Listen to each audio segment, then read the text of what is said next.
Hi guys! For today's video nga, pupunta kami sa Island Race.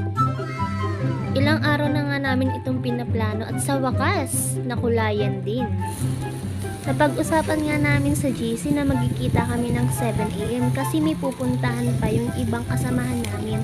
Pero alam mo naman, Filipino time, dumating na yung mga kasamahan namin 9 AM na.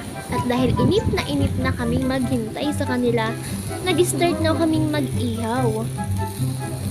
Dito nga pala, matapos ang mahabang pag-iintay namin, sa wakas, dumating na rin sila. Dahil busy ang iba sa pagluluto, ay for the go naman kaming maghanda ng mga pagkain. Hindi talaga ako nagdala ng paper plate kasi sabi ko magbubudal fight kami.